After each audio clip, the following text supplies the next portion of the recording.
Welcome to podcast session number 200. We did it. This is Scanner School, and this podcast has been here to teach you everything you need to know about the scanner radio hobby. My name is Phil Lichtenberger, and my amateur radio call sign is W2LAE, and it is so awesome to be here. And I want to thank you right now for listening to this podcast and keeping it going for 200 episodes.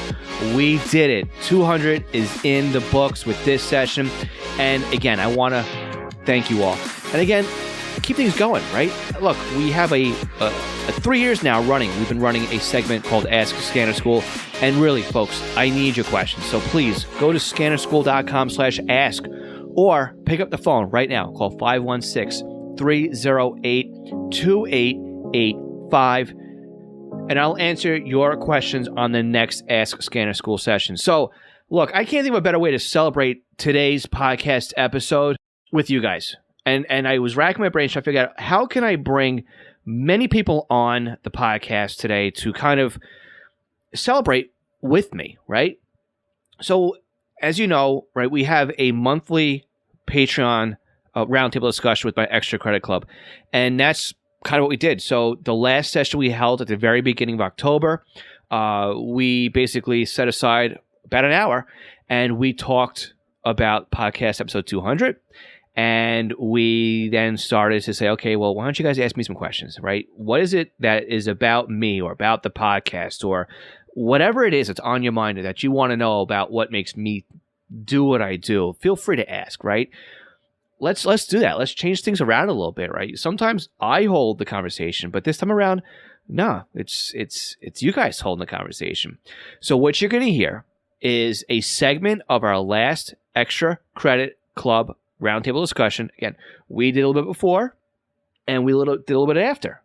This is just the middle part, the juiciest part served up on a platter just for you guys to help celebrate episode 200. Hey, and if you like what you hear in this roundtable discussion that we're about to share with you guys, why not be a part of it? Go to scannerschool.com/Patreon and join us over there.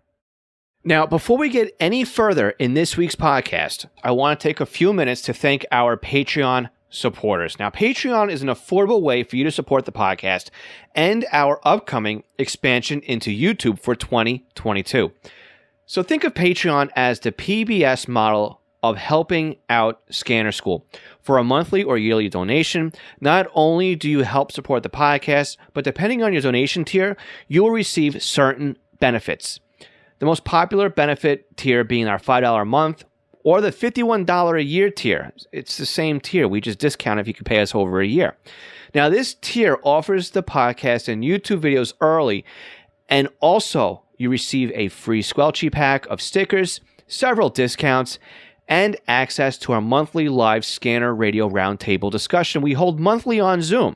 Oh, and by the way, most of the Patreon levels also get a special version of the podcast that does not include the middle advertising break in each episode. Now, find out more about Patreon and our supporting tiers by visiting scannerschool.com/Patreon. I'd also like to take a moment here and thank all of our Patreon supporters. And they are Alan Gonzalez, Arthur Heron, Bill K., Brandon Sammons, Brian King, Buzz Gold, Chris Paris, Craig Harper, Dan, Dave Pasco, David C., Denny Crotty, Ed Walsh, Edward Bramlett, Floyd Goff, Glenn Wright, Greg Johnson, Guy Lee, Jack Haycock, Jacques Berry, James Bronxon, James Felling, James Peruta, Jay Reed, Jeff Block, Jeff Chapman, Jeff McLeod, Jenny Taylor, Jim B., Jim Heinrich, John Kordoff, John Keel, John Sweeney, John Goldenberg, Joshua Robb, Ken Newberry, Kenneth Fowler, Kevin Zwicky, Lenny Bauer, Les Stevenson, Lynn Smith, Mark Beebe, Mason Kramer, Michael Gorman, Michael Kroger, Nicholas Stenger, Paul Teal, Randy Cummins, Raymond Hill, Robert Kanzler, Ronnie Bach, Sal Marandola, Terry Weatherford, Tim Mazza, TJ, Todd Glendy, and William Arcand. All right, so listen, I'm not going to keep you guys any longer from listening to this interview. It was a really great conversation, and I want to jump right into it. So I want to thank Chris Paris for actually operating here as the MC, or the Master of Ceremonies. He was kind of voted in, I guess you could say. Everybody just kind of said, I nominate Chris to run the show, and Chris did an excellent job stepping up and directing it. So basically what we did is you're listening in there right now to a Zoom call, and again, there was quite a few of us on the call, but I'm just speechless in how well it's turned out. So let's just hand it right over. Chris, go ahead and take it from here. Hi, Phil. I have a couple questions for you tonight regarding your history with the scanner school and radios and all that stuff. My question is, you appear to have a pretty large collection of radios like I do, and I was curious if you had one that was your particular favorite, or another way of thinking of it is if you had to run out of the house because it was on fire, which radio would you grab when you left? Oof. Which radio is my favorite, and which radio is the one I'd save from a fire? It's like, which one of your kids would you save, Well, I only have one kid, so that's an easy question. That makes it easier then. Yes, so I only have to worry about that. Which one's my favorite radio right now to use is, surprisingly, is still the BCD 436 HP. It's the same one I still gravitate toward, even though I have the SDS 100 and it works great in simulcast. And maybe if I was a county over, I would grab that radio. But I just like the 436 because, first of all, as of right now, it's the only handheld I have that has DMR and NXDN applied to it. I haven't yet gone that far with the SDS 100 for other reasons, mainly because I have a course that is on the back burner, and part of the course is how to install that. So I've been holding off just for that reason. But I like the 436 too because AA batteries, right? So if the batteries are shot, I can just go ahead and grab something and throw them in there. And also the SMA connector is easily accessible. I don't need any special adapters or anything like that to plug an external antenna into the radio. Plus, to me, the 436, because it's not the most expensive radio now in my arsenal of radios, if I were to drop it or something were to go wrong with it, not to say I wouldn't be so upset about it, but it wouldn't be like losing the Bentley of my portable scanner radio collection, so to speak. Not to say that it's the SDS 100 is up at Bentley level, but it's definitely the most expensive handheld radio, and that's one. I think that's one that I wouldn't want to sacrifice. Which would be the one I'd save if I was running out of a building? I don't know, maybe a 780 XLT. So, because those radios are cool, and it's I don't know. I mean, like I said, I've talked before about the fan-in that I have, and I'll talk more about that in a future podcast episode. I haven't really talked about that one really yet on the podcast. The BC 200 XLT is warm and dear to my heart because it's the first real scanner I bought with my own money. The 780 XLT, because that was the one radio that I wanted to get, but I held out for the 785, and now I've got a collection of 780 XLTs. So yeah, I don't know which is my favorite kid. I can't tell you. Yeah, I have the same problem. I've decided that there's several favorites, and I keep them all in the same bag. So if I do have to grab them, I can grab one case and run out of the house. It's you get out of Dodge kit. Yeah, and of course, we'll probably have some people saying, "What about the Whistler or the Radio Shacks?" All right, so yeah, yeah, they're all. The Upatero's in that bag with the favorites. So, oh, it's the Yupi is a good. In fact, I bought the Yupi, the MVT 8000 off 8000. eBay. Yeah, you just bought that one. Yeah. So you said it worked great, and then it's all frequency. So I've been playing around with that one, and it seems like the master IF is off because I was originally playing around with VHF, and it was off by a bit. And today I was tuning around and listening to UHF, and that one's also off. So I got to figure out where the master IF dial is on there and see if I can bring it back into spec. So it does work, but it's all frequency. So yeah, it's a cool little radio, though. Yeah, it is. It is. Oh. Yeah. But, all right. Oh, well. Should I, let's see. Kenneth has a question for you. I guess I'll hand it over to Kenneth. Okay. Hey, I have a question. This is a fun question just because it's scanner school. So I noticed all the bumpers in the YouTube video are squelchy. And what model scanner is Mr. Squelchy? So what do we say on this one? He's based off of I don't want to say stay on Uniden because there's actually Radio Shack scanners that also look like him. I'm trying to think what model numbers they are. I can't remember if it's like the Pro 80. It's not the brick ones, right? It's the ones that look like the SR30C or what do you got there, Glenn? Yeah, you got these stickers. He's got his squelchy stickers, yeah. There's Brandon too with his 3-pack as well. Hey, if you guys stick them on something, shoot me a picture because I'd love to see them and post them on social as well as where Squelchy's out in the wild. I think Ken, I think you might have actually sent me some photos in the past. But so he's built around that. I think the Pro 94 is the same. 84 or 72? 84, 83, 84, I think. It's the same style. The red That's one, it's an 84. Yes. NASCAR scanner. Yes. But when I sent it out to the artist, I said, look, this is what I'm looking for. I said, I'm looking for a radio that looks kind of like this, but not too much like that because I don't want to be too much of a copyright infringement on them. I said, but can you make the mouth kind of like a Mickey Mouse mouth with eyebrows that are uneven and cartoon hands? So he originally actually drew it with the keypad instead of the speaker holes and teeth. And I'm like, no, there's too much involved going on there. So a couple of back and forths with the artist, and what we ended up with is what we have there. So that's what we came up with. And then when we started with the courses, I hired him back again, and I said, hey, I want to add, like a graduation cat, something to make him look like he's educated, not just some stupid little rinky-dink cartoon character. And that's where we got the bifocals from and the graduation cap. And then we added hair, and we took the hair away from him, and I couldn't figure out which way I wanted him to look, with or without the hair. So he's like, I'll give you a twofer. You give me this price, and you can have them both. So there we are. So yeah, so Squelchy is kind of loosely based upon the old Pro 83, 84, the SR30Cs, and the BC 125 AT. Something like that is what he's based off of. So, and Mickey Mouse. All right, I think Glenn's got a question. Bill, you make it look so easy when you're doing these, and I know it's not. And you always have a good attitude when you're talking to everybody, answering any question. But there has to be some part of this in terms of questions or the operations of Scanner School that just is really frustrating and really irritates you. What would that be? Podcast editing. That's one of the things I don't do anymore. And it's money well spent. It's expensive, but it's money well spent. So every podcast episode cost me about $100 to have edited, and it's well worth it though. So they take out all the I think they do.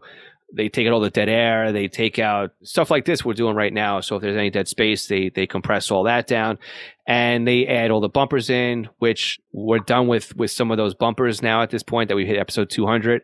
And they basically take everything I give them and they put it into something really neat. And they actually write the show notes for me as well. So I don't have to go through there and think about what it was that we talked about. They actually give me something that's rewritten. And of course, I go in there, I edit that, I rewrite that, and then that's what goes up there. The other things that I can't stand anymore is, not that I can't stand, it's just the not so fun part of it, is actually writing the podcast episode, especially when there's a lot of detail, right? Because the worst thing in my mind, or the thing that I always trip up about is saying something incorrectly on the podcast. Because once I say it and it's edited and it's published, it's out there. I don't have a chance to go back and correct myself. So sometimes the amount of research I do for a 30-minute podcast episode could actually span a couple of days. And when that would happen, so originally if I was doing that kind of research and then I'd record and then I'd edit, that's when I was getting burnt out doing the podcast. So that's why we're paying now to have people edit the podcast episode for me. And in fact, I actually am paying somebody now to upload the podcast up to our server. I just handed off to her this week, actually creating the artwork for the podcast. So all of the art stuff now she's doing.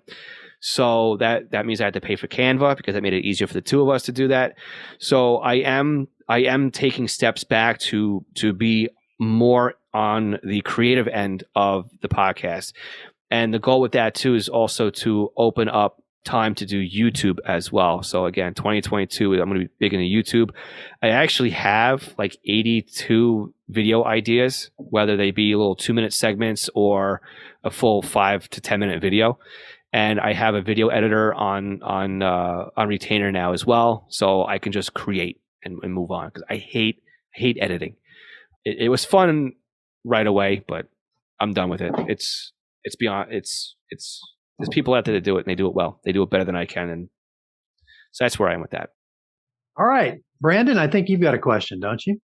Yeah, I actually have two. So especially with what you just said, kind of piggybacking off of Glenn's question, how long does it take you to record a podcast? And then also, how do you get the topics for the podcast? Good question. So the topics I'm getting thin on, which is really starting to eat away at me internally. Like, what am I going to talk about this week? How do I come up with them? Sometimes it's that where everybody thinks, right? When you've got alone time, you're washing your hair, and it's like, oh, I got a couple good ideas right now, right? When you think about your day or whatever it is, sometimes I find out when I go out for a walk, I come up with some really good ideas. I try to keep my finger on the pulse on Radio Reference as to what's going on. I actually have emails that are fired off. So I subscribe to a lot of the sub-threads in Radio Reference. I used to love the fact they had the beginners or the newbie threads over there that they seem to have gotten rid of, but I got a lot of ideas on there. Even some Facebook groups, you see a lot of the same questions come up. Even you guys on Patreon, we've had a lot of roundtables where it's like, hey, what's on your mind? What kind of questions do you have? What do you want to hear about? And a lot of them too are even people coming in as guest spots. And they're not even my ideas. These are other people's ideas that they say, hey, I want about this today. So some of them I actually have a long list of potential guests that I haven't reached out to yet, Chris. And we'll see. we'll see how people respond to that one. So there's a lot of different ways they come in there. How long does it take to record a podcast episode? Whatever you see the time on the podcast episode is pretty much how long it takes me to sit down and physically record it. I usually do it all in one take, being that there's bumpers added into there. There's the mid break in there. That includes basically how long it would take me to record a podcast episode now, as far as speaking into the microphone. But there's still at least a day sitting down and making bullet points, like last week's podcast episode where I talked about the pros and cons between a handheld radio and a mobile desktop radio. That was probably at an hour's worth of brainstorming and putting my notes together. Maybe listening to the podcast episode, it didn't seem that way, that my notes were too well put together. Sometimes I feel that way after I record. But sometimes they're just bullet points and I know what I want to talk about. Sometimes I get really granular. Sometimes I script out the entire podcast episode when it's something that's really technical and I want to make sure I hit things correctly. Again, like I don't want to make a mistake through it. And it's always cringeworthy when I am listening to the podcast before I publish it and I hear a mistake that I made and I misspoke about something. And then I have to go, and I got to add that to the session notes that, hey, I know I made a mistake here and this is what I really meant to say. So, but yeah, so that's how it goes. I sympathize with you because I have the same kind of concerns when I have to write my monthly column. What should I cover this month? It's usually what is in front of me or what I see happening lately rather than trying to recycle something from 10 years ago or something. But I always, right. And again, I always realize that there are new people reading my column. So I got to kind of update older subjects, Right. And I do the same thing now too. It's like, what didn't I talk about recently? Because again, now you're at 200 episodes. That's a couple of years, right? At this point. Right. So most people don't go back to episode 1. Some people do go back to episode 1 and listen to everything. So Brandon's raising his hand. Yes. And then there's a podcast episode that I listened to and I went all the way back to episode 1 and listened to every single one of his as well. So there's definitely a lot of that. And again, it's just what I'm interested in, right? Maybe I got a box of radios today, and I'll go through and I'll talk about, okay, I talk about this radio manufacturer all the time. Maybe, I don't talk about them in the best of, but whatever. This is basically why I bought the box of radios, what I'm doing with them, how I'm going to use them. Can you use them as a scanner and those kinds of things? So it is a lot of like what I'm working on at that time as well. I mean, I even thought about too, doing just a podcast episode on weather stations, not because I want to get into weather, but because I'm putting up a weather station. And some people who are in the scanner radio hobby do enjoy weather, and it does fit into Skywarn and weather spotting. So you may find a podcast episode because that's just what I'm into at that time. So, yeah, that's how I come up with the ideas. Yep. All right. I see Jeff's got a question. Jeff? I do have a question. And I noticed in your courses, for example, the beginner's guide to software-defined radio, the advanced software-defined radio. So I love playing around with radios and I love playing around with new stuff. When I look at that, the detail of your courses allows a complete new person to walk through step by step and do it. And there's no doubt about that. The detail, the attention to detail that you have in those courses. So it makes me wonder, how much time do you spend? It must be hundreds of hours. How much time do you spend on new technology and adopting it yourself because you teach as someone who knows it thoroughly? Well, thank you, Jeff. Yeah, I don't spend nearly as much time as I used to, and I don't spend nearly as much time as I'd like to. And that is also part of why I want to get back into doing video creation, because it will allow me to get back into some of that. So if I want to say, for example, here's we talked about it earlier on something different here. Here's a TYT MD380, right? That we talked about. So I don't really know much about this radio right now. I just got the radio, but I could easily set up. I can play around with it, learn about it, and make a quick summary video about the radio. And the whole point of the video is how the radio works. Should you buy the radio? And I'm only using the MD380 as an example because that's the newest radio in my collection until I get my eBay delivery on Saturday. And then that will be the newest radio in my collection. And then we could talk about that on a YouTube video. But that would allow me, again, to review something, to look at something, and to learn about something. And then as soon as I learn it, regurgitate what I've learned and pass it along. And again, some of the stuff with the SDRs, you can't possibly know everything, right? And what I've been doing is, like for HD SDR, which is at the time that we're all talking, hasn't been released yet. But all the videos are done. I just haven't watched all the videos to make sure that they're up to my standard to publish them. But that was a piece of software that I just dismissed. I haven't used it. I used other pieces of software that I enjoyed. And somebody recommended to me in the course, like, hey, will you be talking about this piece of software? And I said, you know what? A lot of people use it. I know a lot of people use it. So why don't I just include that and introduce people to that piece of software so that if they decide that that's the piece of software they want to use, they now have experience with it. And I downloaded the software. I spent a week sitting down, going through the ins and outs, taking notes on it, learning how to use it. And then I sat down and started recording videos. And of course, as I'm going through my notes, of course, it's like, oh, well, how do I do that again? So I had to go back and relearn how to do it. And then while it's still fresh in my mind, then record the session on it.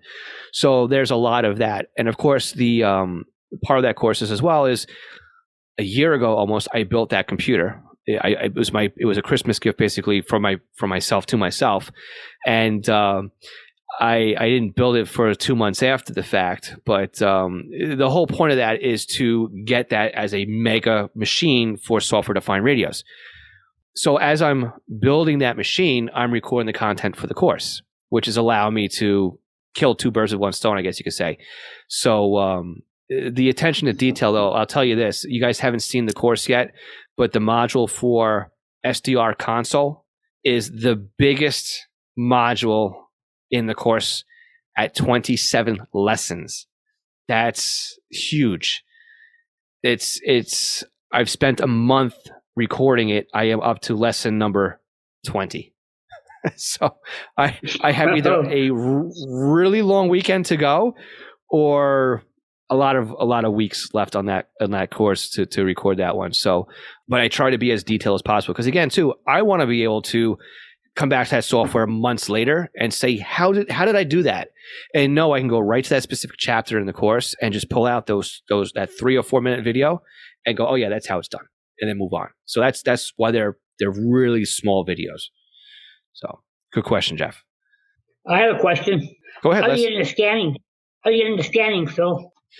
So sorry, Chris, I didn't allow you to ring lead on that one a little bit. I stepped on your toes. It's old habits die hard.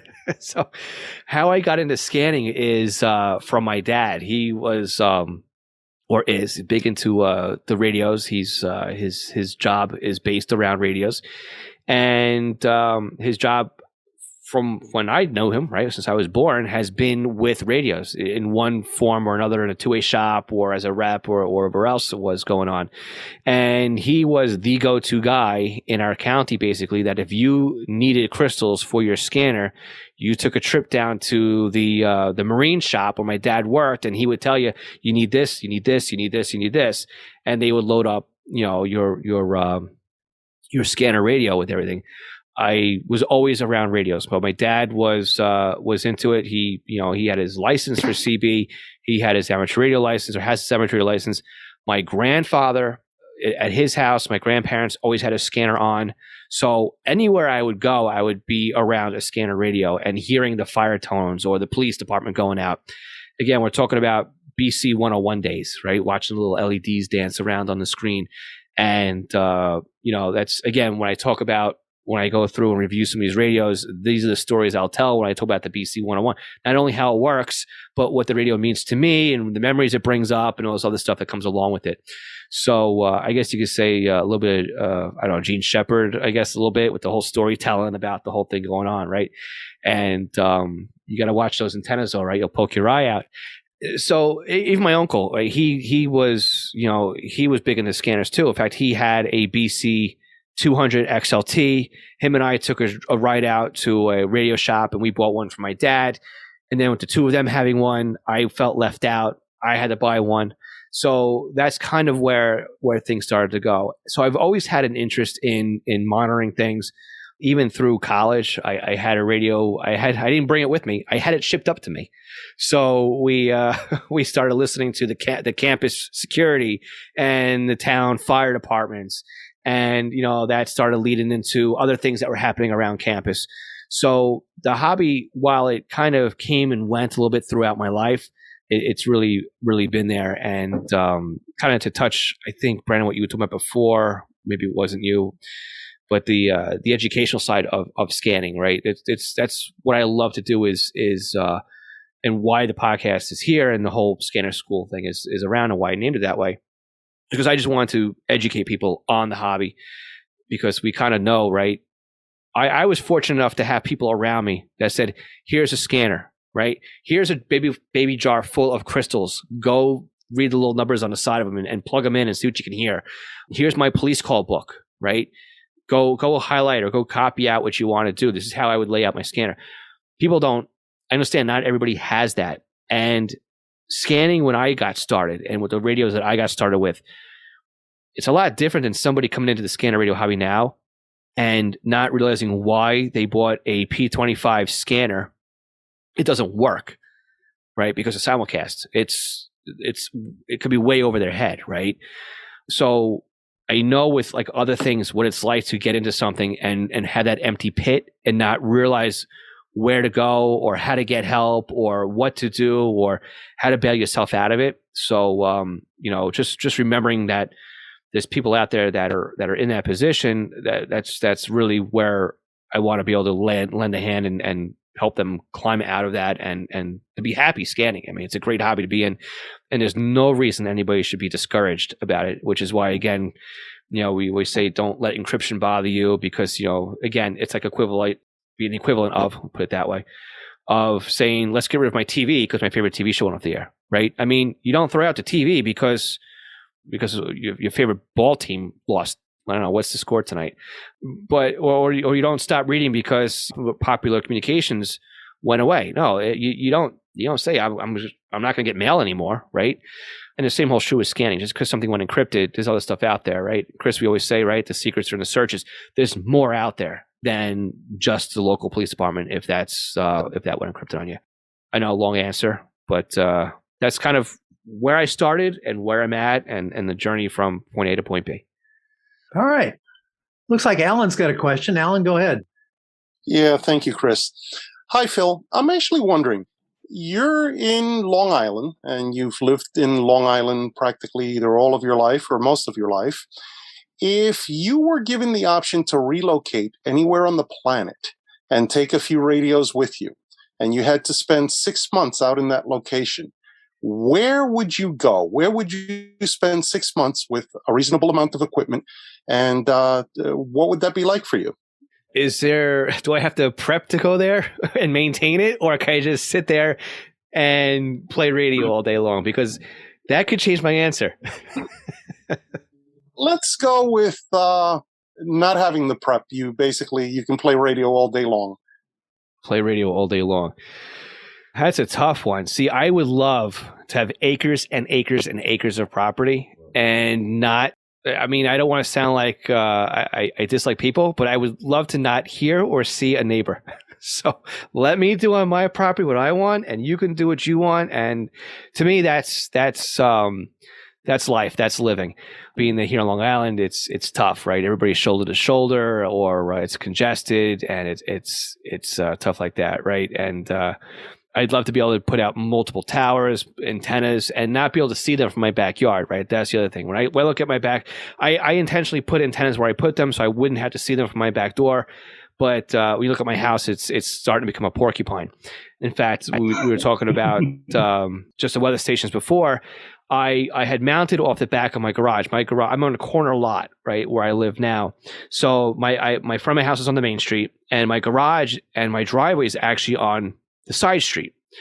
And so my detached garage is actually in the very back left corner of my property. So it eats up a quarter of my backyard.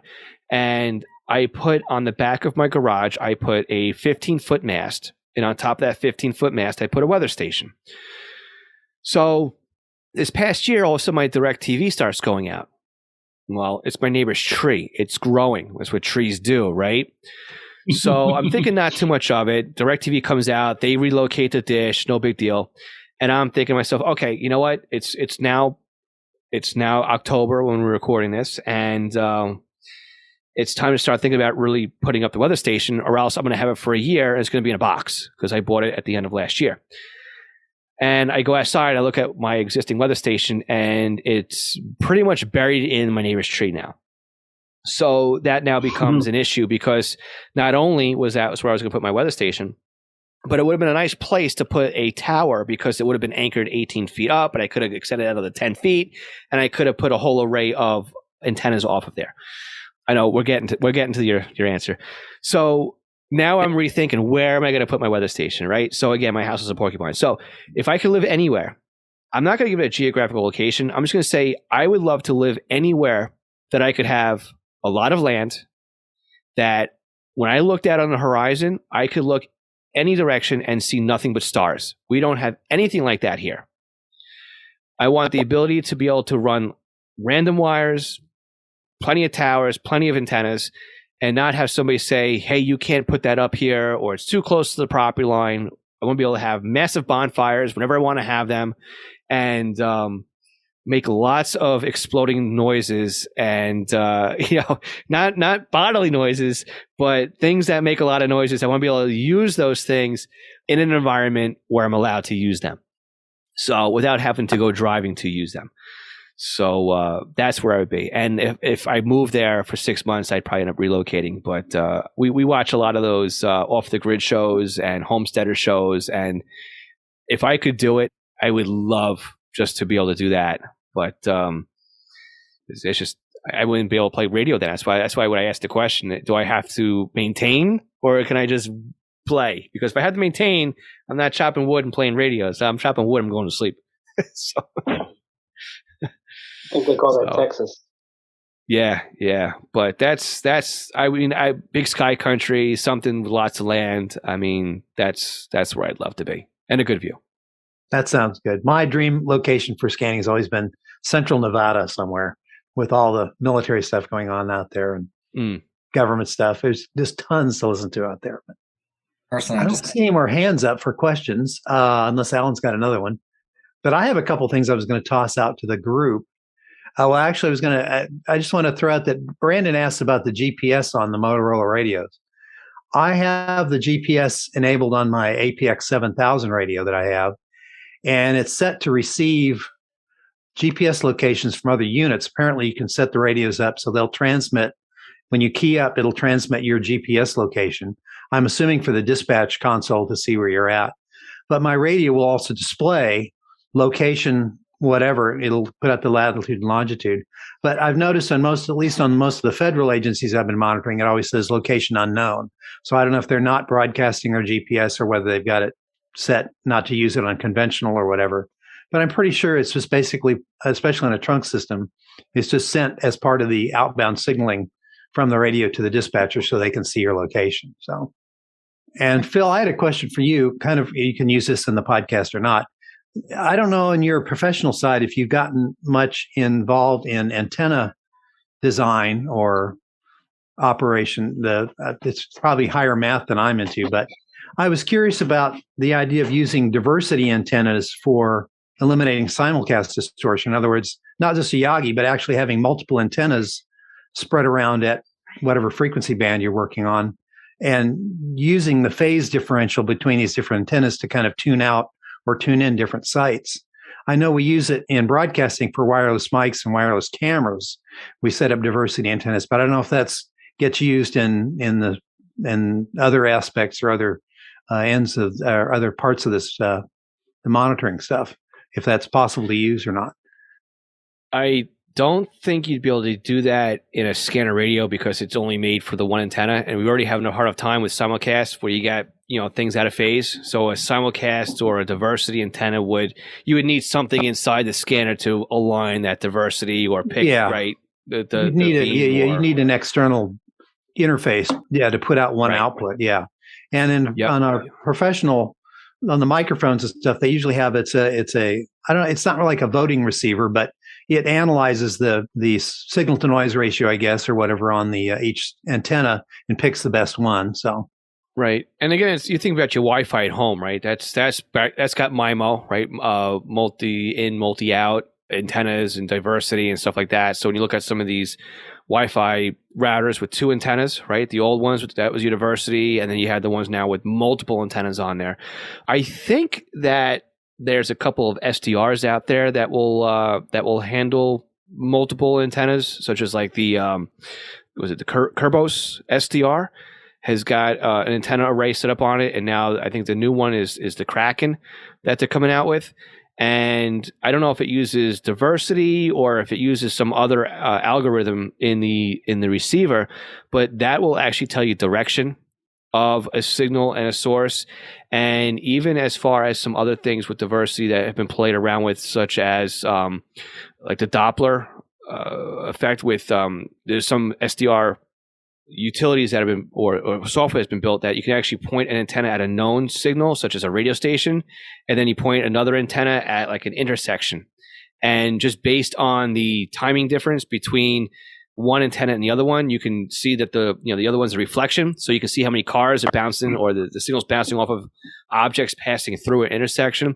So there's a lot of weird things you can do with diversity and all that. But I know it's kind of off the path of what you're asking about, but that would be neat. It really would be neat, but it might, for the scanner radio world, it might just be an overkill because again, we're talking about different frequencies and stuff like that. So, but again, I mean, your video and even your cell phone has got diversity set up because you got a lot of throughput through. So you have beam formation, and you really need to concentrate that signal, and you got a lot of or spectrum hopping, or more than one user, and you're trying to share the resources between everybody.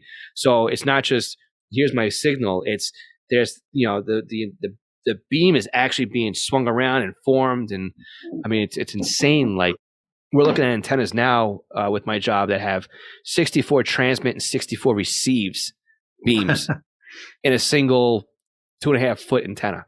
It's nuts. So yeah, technology is crazy.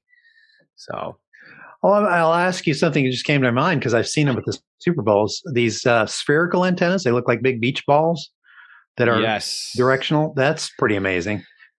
What do they call those? Oh, I can't think of the name of it. It starts with an I, and of course I'll think about it well after this podcast episode releases. Yes, we use those antennas again at work for special events. So we'll put them on a cow or a tow, which is a cell on wheels or tower on wheels. And you're right, it's a multi-beam antenna. I almost had it. I went to my tongue, but it's a multi-beam antenna, and it's also a sector or multi-split. So you may have a 700 megahertz or in 1900, 700, 1900, 700, 1900, 700 beam all within there, and you can segment it and put multiple different sectors on there or carriers on each one of those beams. But that's really what it's for, and they work best when they're closest to the event or where you want the traffic to be. When you put them out further, right, then the beam gets bigger and then it covers more population or more sections and more people. So instead of actually getting the benefit of having capacity, now you've only got coverage. So you want those giant beach balls out there, or the golf balls. And again, the best way to describe them for anybody who's not familiar with them is they look like basically the domes that are over the top of Doppler radar is basically the best way to describe what they are. So, yeah, like I said, I've seen it at almost every Super Bowl show that I've been to. They put them up for that. So, hey, did you realize it takes us almost $100 a week just to have this podcast episode professionally edited and sent over to you? This doesn't even include website and podcast hosting, administrative help, and other monthly subscriptions that are required to put the podcast out there. Now, you can help us offset these costs when you shop online. So if you're looking for a scanner radio or some software, looking to bid on items over on eBay, or if you're looking to purchase anything, and I mean anything, on Amazon, you can help support Scanner School in the process. And this doesn't come at any extra cost to you. So please check out scannerschool.com/support for the multiple different ways that we have out there that you can help support us when you shop online. Again, scannerschool.com/support. Are you looking to learn more about the scanner radio hobby? We currently have courses on how to get started and up and running with software-defined radios and how to turn your SDR into a fully functioning scanner radio. With free software, you can see more and do more with trunking than ever before. And with new courses scheduled for the upcoming months, our offerings will be expanding into both Uniden and Whistler hardware and software.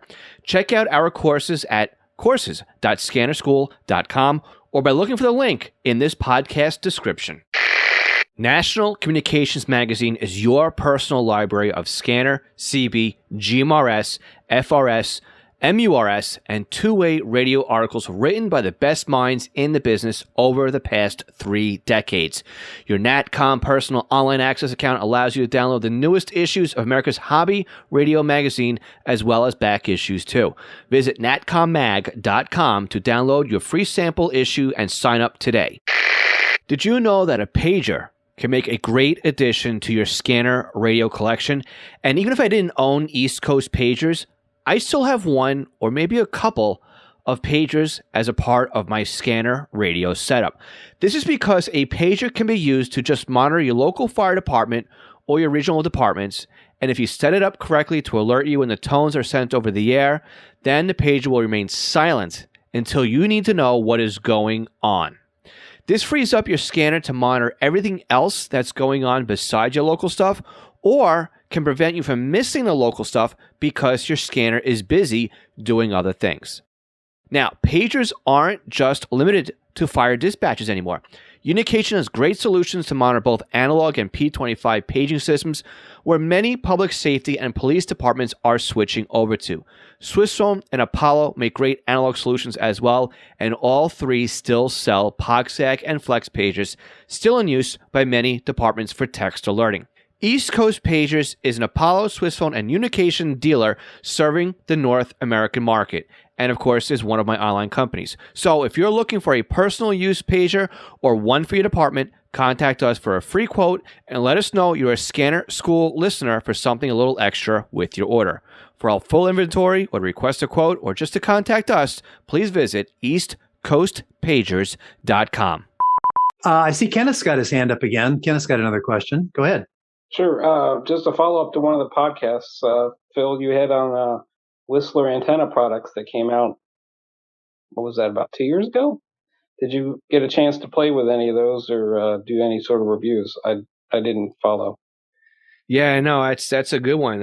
In fact, I am going to add that to my list of things that I need to do. So I know they've got 3 antennas now, and they're interesting looking. That's for sure. And I'll add that into one of the things that I need to review. Yeah, he's still got unopened scanners in boxes behind him.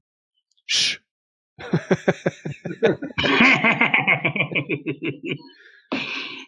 You said about that box, like, I'm Pandora's box there, fella.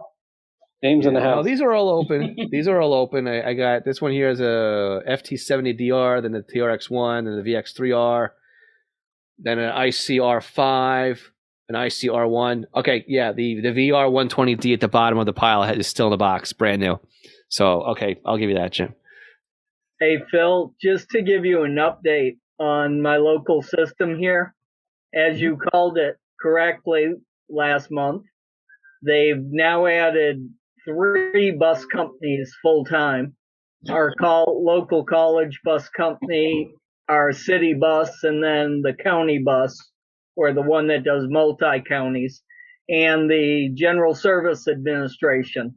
So they have 4 agencies that are full-time on that system, and they're just slowly adding systems to it. They haven't added any more voice channels yet. So they're going to do that eventually, but those are still being used. They're reusing the same channels from their Type 2 system on the P25, which is why they haven't pulled more channels yet. Right, so that's a brand new P25 system that your county is deploying out that basically had nothing on it until just recently then, huh? Yeah, I've been listening. Well, yes and no. What they are doing is piggybacking off of a local city's core. They're going to be Site 2, where Cary is Site 1, Wake is Site 2, but they run their own system on Site 2. And I've been listening to it since for almost a year now, November of last year. And just within the last few weeks, they've started to actually add systems to it. Good. So it sounds like you'll have some more stuff to listen to now. Yeah, well, it'll be the same stuff. It's just on a different system. So, but we're slowly, and the nice thing about them slowly adding systems is I'm learning the radio ID sequences for each agency, which fortunately Brandon helped me put together a Viper list, and they're using the Viper radio IDs on their system so that they can transfer over to Viper if they need to. And then we're learning the talk groups also. Makes it easier to discover new talk groups. Nice. Glad. I mean, that's part of the fun part about being in the hobby too, right? It's discovering what's happening as you're uncovering it and getting through it. So it'll be It exciting. really is. Hopefully there'll be more people here to help me with it. But if not, I mean, I have one scanner that's 24/7 that's recording everything on it that isn't identified. And then I have Unitrunker 2 running 24/7, logging everything. And as it goes through, when I'm sitting here not doing anything, I have the computer right here on my desk, and I'll add in who they are for the radio IDs, the best I can, so that when they pop up later, I don't need to see a talk group. I can automatically identify them from the RIDs. And that's, to me, that's one of the most fun you can have, kind of, I guess you could say, with the scanner radio hobby, right?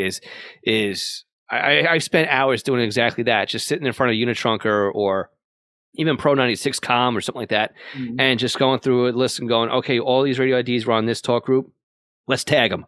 And now all of a sudden you see them go someplace else. And now you know, okay, that's a PD talk group because it was a PD radio that I've uncovered someplace else. And then you start breaking it down and you can find out, okay, these are, you start taking all the ambulance IDs or the if you guys start going to like the PD units, sometimes radios get pulled out as they break and they just get thrown into another vehicle. So those numbers get all messed up.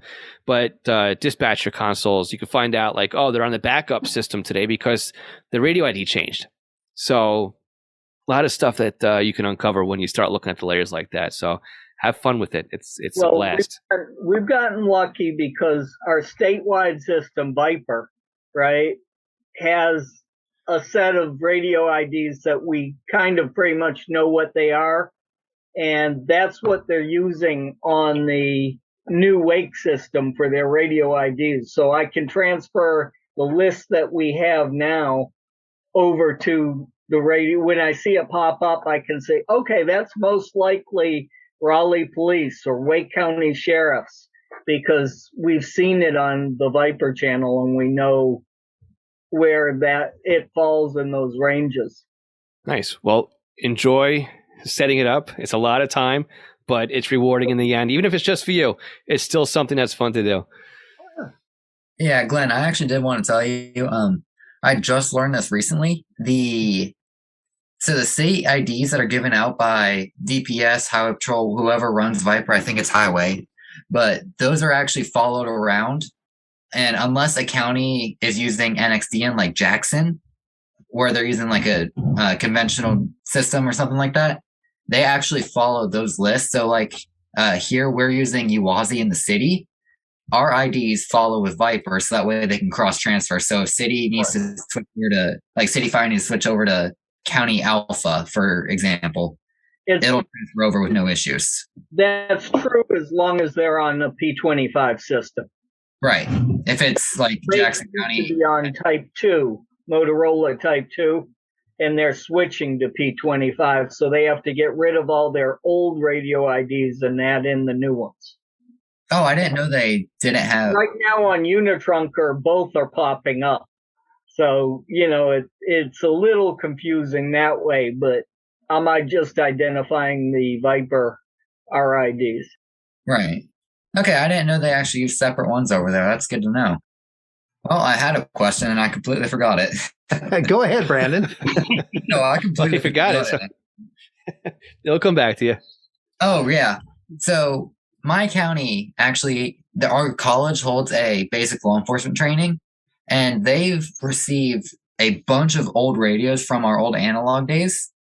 Do you believe that they could be using the licensed frequencies, like the 453, just in talk-around mode, or would they be possibly using FRS for it? Because they have multiple channels for like different scenarios they're doing, but I've yet to figure out what they're actually using.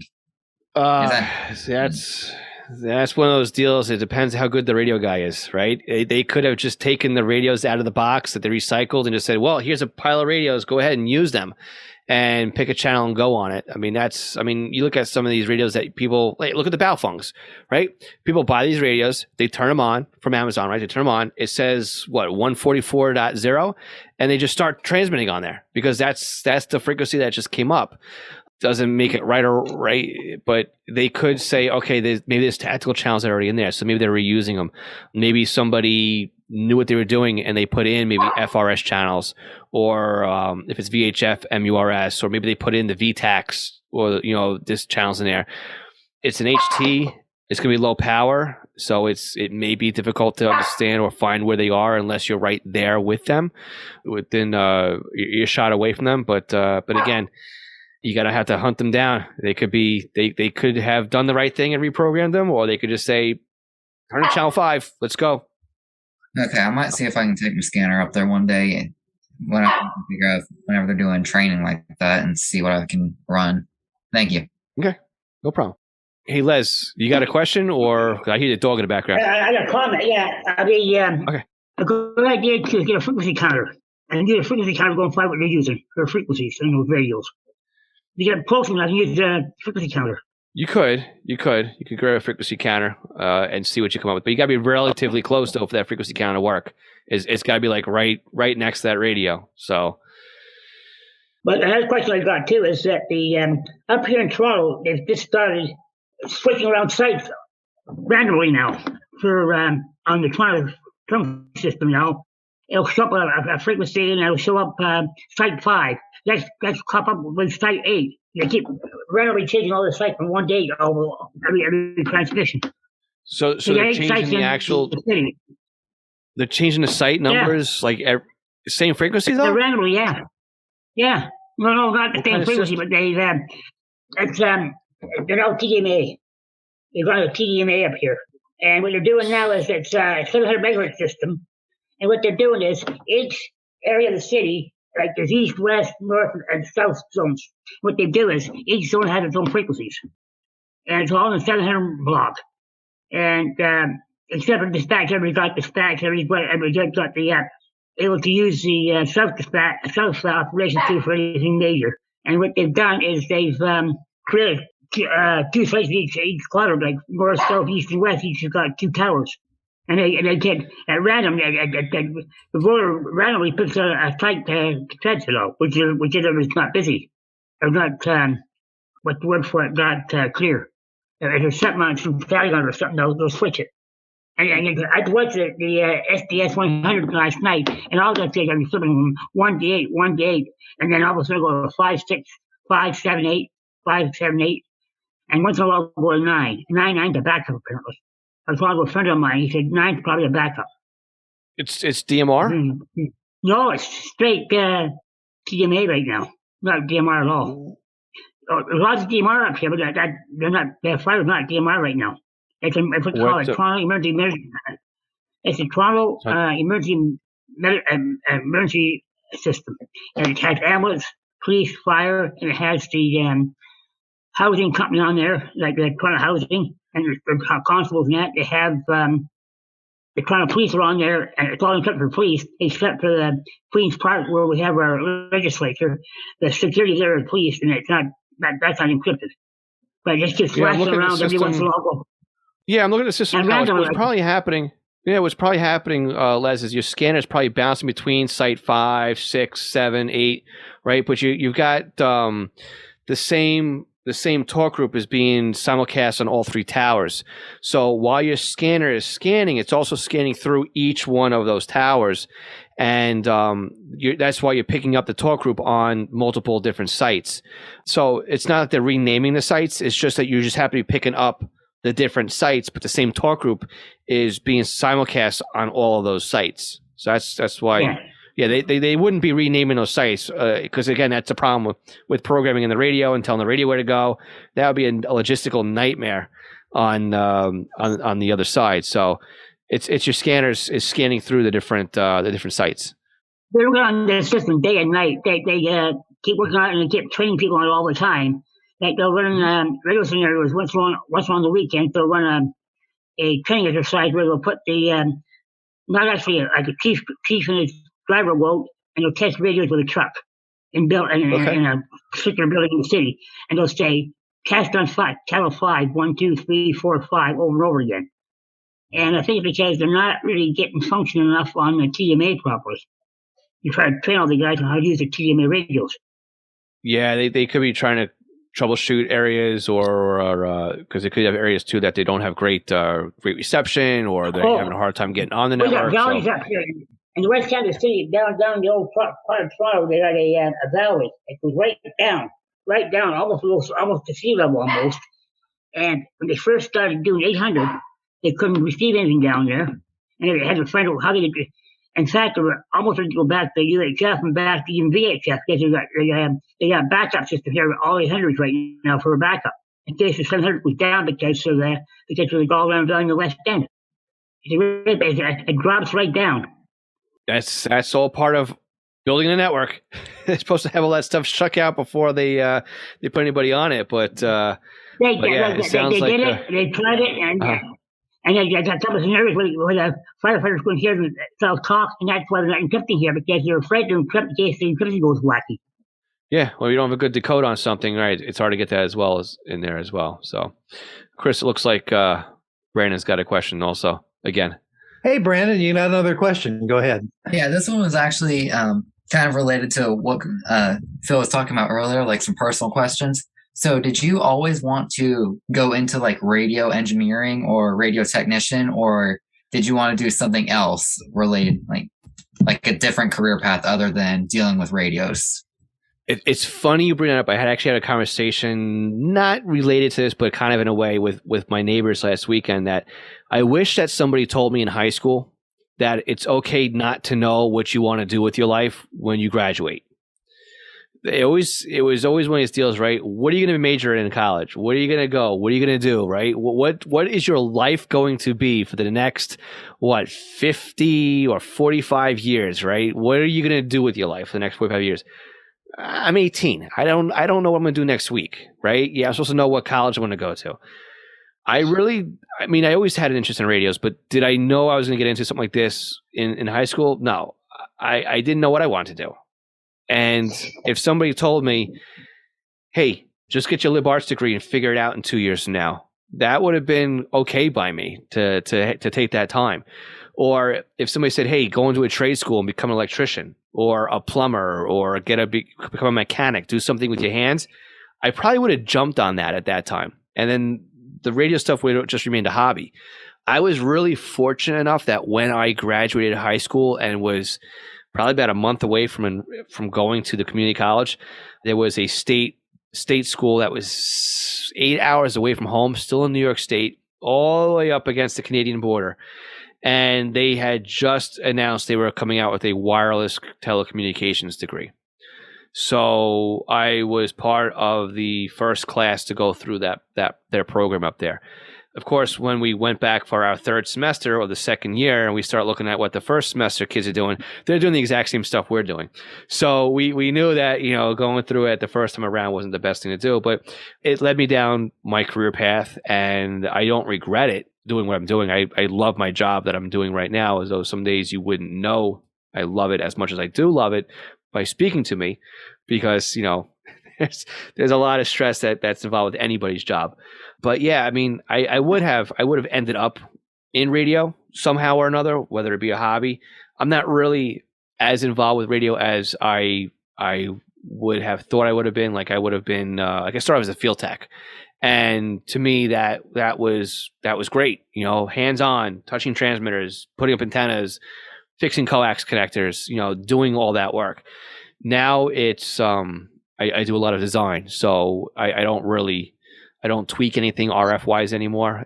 To me it's more of a, you want to put an antenna here because of this, or you don't want to be blocking this, or this will be blocking this, or this is going to be a problem for everything else. So it's more of a theory based position I have in my job now. But yeah, so anybody listening who's at that age right now, don't worry about it. If you don't know what you want to be when you grow up, it's okay. You can figure it out. And it's okay to change careers too. All right. See, Arthur's got a question. Go ahead. All right, Phil. You get one scanner and one ham radio to choose from. What would they be? After all these radios. Yeah, so I'm going to go back to, I think this was earlier too. I'm going to go back and grab the 436 HP, even though it doesn't perform well in simulcast. I'm grabbing that one because of the fact, again, that it's got an SMA antenna connector on top that doesn't require any type of adapters like the SDS 100. Yeah, true, it doesn't work well in simulcast, but I'm confident enough that I could get it to work well enough to where I could take it. AA batteries on it is a win for me, because it I can go to CVS or any type of corner drugstore and buy batteries and be back up into races with it.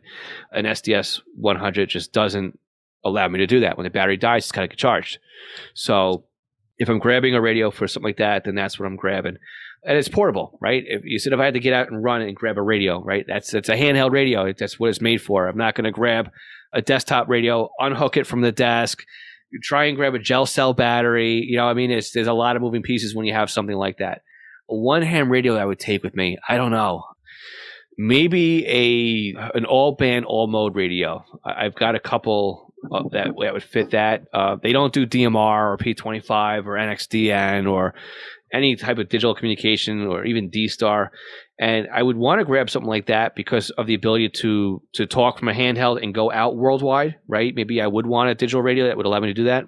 But if I grab a radio like a TS2000, okay, it's not handheld anymore, but it will allow me to go down from 160 meters all the way straight through up to 1.2 gig.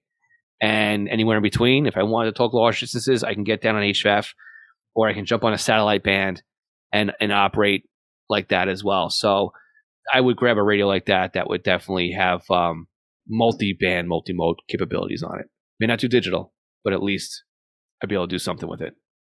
Anybody else got any questions? I don't see any more hands up. Well, hopefully you can make a podcast out of this, Phil. Yep, you guys did well. I want to thank you guys for asking questions tonight and picking at my brain. This is a great way to... I'll do the outro with you guys right here. So, Chris, thank you for hosting, more or less, in a capacity whatsoever, or at least taking the MC role on tonight's podcast. I know not everybody asked a question, but it's not all about... You're participating by listening and participating by being here as well. I want to thank you guys for celebrating and being a part of podcast episode 200. So like I said, whether you've asked a question or you just participated, and again, we've had some people drop off the Zoom session tonight, but it's been fun. I mean, 200 episodes is a huge milestone. It's a long road. And I wanted to make sure that you guys were a part of today's podcast episode. And the truth is, without you guys being here, without your support, and it's not even like support as far as being on Patreon and being on the platform. It's having you guys as far as a fan base, right? Being there and supporting me mentally throughout the journey. I can't thank you guys enough for being a part of that and being a part of the smaller community that does make up Scanner School. So again, everybody gets a round of applause for me for being there, and give you guys still a pat on the back and everything else. And great questions tonight, guys, or today when everybody's listening to the podcast. We're recording it at Tuesday evening. So again, thank you all, and again, from the bottom of my heart, thanks for being there and being a part of this entire project. We'll call it a project. It's what it is. So thank you very much, guys. I just thought of one more question to ask you. Oh no, it's too late. No, go ahead. I know. But when you started this, did you think you'd get to 200? Did you think it was going to last that long? I knew I was in for the long haul. Let's put it that way. I'm a firm believer in testing something before you go all in, right? So with a lot of things, I test that. And to me, the podcast was tested by just saying, hey, I jumped on a couple of Facebook groups and I said, I'm going to start a podcast based on the scanner radio hobby. I just need to know you're interested. If you can go on my website and just put your name on my email list, and I'll let you know when the podcast launches. To me, that will just confirm that there's an interest in something like this. I hit a number that I wasn't going to say I needed to hit, but I hit that number. I exceeded that number. So I knew it was something that was going to be there. And I just didn't have an end in sight. Like, to me, it wasn't like, let's get to 100, or let's get to 200.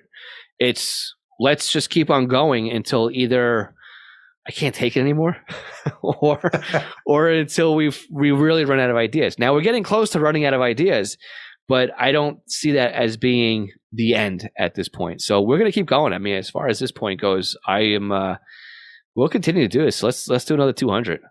So let's make it to 5. Let's make it to 500. Absolutely. What I like about your podcast and why I listen to you more than others is because you are open to all aspects of the radio hobby. Okay. You did a podcast where you compared the Unitons to the Whistlers and which one did better on spectrum versus and you were open about it and you were honest about it. Some of the others out there just want to make theirs all about the Unitons. And I'm a big Whistler fan. That's all my radios are Whistlers. And,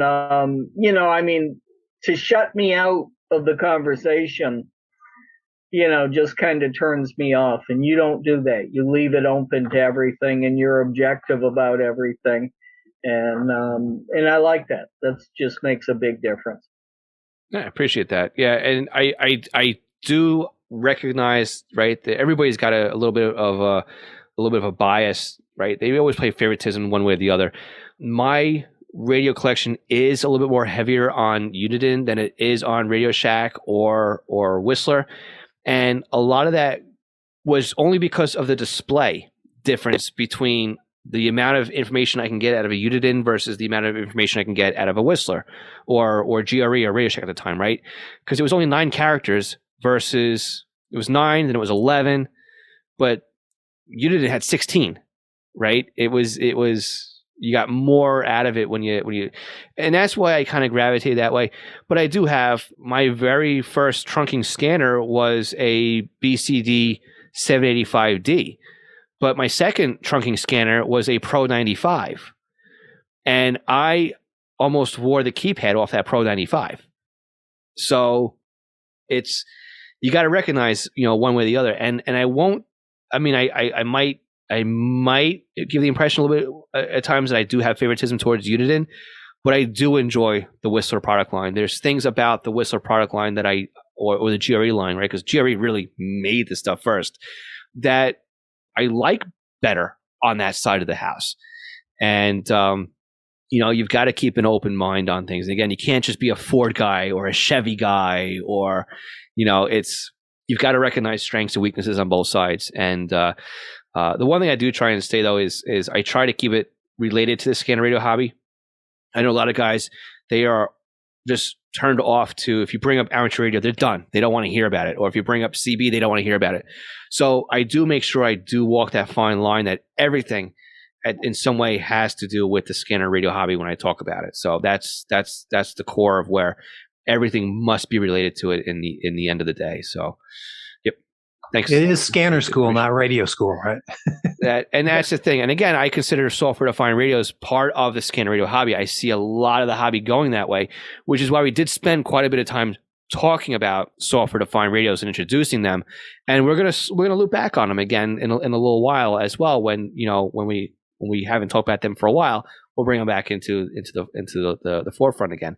So, but yeah, you gotta touch on a lot of stuff, and it's we gotta talk more about shortwave radios and utility monitoring, because again, it's not scanning, but it's still monitoring, it's still receiving, and it's not traditional scanning, it's not VHF and above, right? So, all right. Well, thank you, Phil, for all your efforts and keeping us entertained. So we appreciate it. All right. And again, Chris, thanks again. Great job tonight as running as MC. Chris, thank you so much again for hosting, really without any warning. You did an excellent job. And for everybody who was part of that process on the Zoom call, whether you were participating by asking questions or if you were just listening in, and I know some people had to drop, and I really wish that some of those people would have been able to stick around longer, but we get it, right? It went long. It went longer in time basically than we expected to, and many people had to drop off because of other commitments. But again, if you got a taste for what the roundtable discussion is, please go to scannerschool.com/Patreon. Please help support the podcast. It's what's been keeping us going.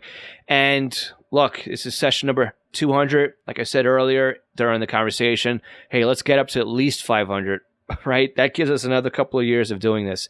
So again, from the bottom of my heart, thank you so much for being here, being a part of the podcast and supporting me along the way.